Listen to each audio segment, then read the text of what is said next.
These are the possible pitfalls awaiting a Trump-Kim meeting. So President Trump and North Korean leader Kim Jong Un. What could possibly go wrong? The two countries haven't had significant, high-level talks in years and, as White House Press Secretary Sarah Huckabee Sanders emphasized, a meeting between the two leaders themselves could be the fastest way to turn around what has become an increasingly dangerous impasse. So a lot could go right. It's a bold, audacious, and potentially groundbreaking gambit by both leaders. But if Mr. Trump doesn't play his cards wisely, and if his decision to accept Kim's summit offer was as hasty as the details out in public now suggest, he could risk unnecessarily elevating Kim's global status, setting up a diplomatic breakdown, and rushing other possibly military action to make up for it. The AP asked 3 experts what they believe are the major pitfalls ahead. Here are their thoughts. Optics and expectations. Summit skeptics generally cite the problem of legitimacy as a main concern. For Mr. Trump, one big trap could be the optics. Does he really want to stand shoulder to shoulder with a leader his administration has denounced as a brutal, ruthless dictator who can't be trusted? What message does that send? What if Kim insists the summit be held in North Korea's capital? Kim isn't inviting Trump to relinquish his nuclear weapons. He's inviting him to be treated as an equal to the United States of America, a goal sought by every Kim since North Korea began its nuclear program, said Vipin Narang, an associate professor of political science at the Massachusetts Institute of Technology who specializes in nuclear non-proliferation and Asian security.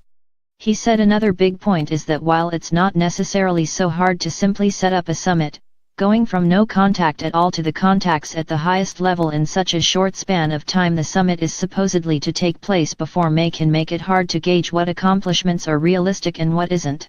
Trump will want North Korea to commit to complete, verifiable and irreversible denuclearization right then and there, Narang said. It won't. The North will want the U.S. to commit to ending the hostile policy in totality. It won't. And both sides walk away with nothing. Doing the homework. The White House says the seemingly sudden decision to hold the summit reflects Mr. Trump's bold, shoot-from-the-hip style. But Suzanne DiMaggio, who helped facilitate the first official discussions between the Trump administration and North Korean government representatives in Oslo last year, said she is concerned the apparent lack of lower-level groundwork that usually paves the way for summits could cause big problems. DiMaggio, of the Washington-based New America Foundation, directs what's called the Track 2 channel of unofficial talks between the U.S. and North Korea and is one of the few Americans with experience talking to and negotiating with the North. Engaging an adversary with whom we've had scant communications over many years presents especially difficult challenges, she warned. A hollowed-out State Department only amplifies the magnitude of the challenges. This, combined with President Trump's infamous penchant for going off-script and his admiration of authoritarian types, could weaken our negotiating position. The summit announcement comes as the U.S. still has no ambassador in South Korea. Joseph Yun, the U.S.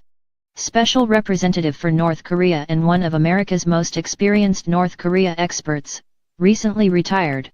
Adam Mount, a senior fellow and director of the Defense Posture Project of the Federation of American Scientists, said North Korea could put a reasonable deal on the table that Trump feels unable to accept. That could lead other regional players and particularly China to decide that Pyongyang is not the problem. Unfortunately, he said, this possibility is made easier by accepting the invitation prior to the customary staff work that usually precedes a summit. Avoiding a flameout. Even without major, game-changing breakthroughs, simply establishing a viable channel of communication and a baseline relationship could make it easier to defuse future tensions before they get out of hand. So taking things slowly isn't necessarily a bad thing. But if Mr. Trump goes into the summit looking for a huge, game-changing breakthrough and comes up embarrassingly short, he could find himself with few options for a next step. If Trump goes at all, and expects to announce a denuclearized North Korea, he will leave disappointed and maybe angry enough to believe that talks are useless and only military options are left, Narang warned. Without a lot more clarity going into the summit, he added, it could fall through in the worst way. There is enough wiggle room on both sides for either side to back out, he said. In my view, working-level dialogue is the most promising way forward. No talks and zooming straight to a Kim Jong Un Donald J. Trump summit are both likely to end badly.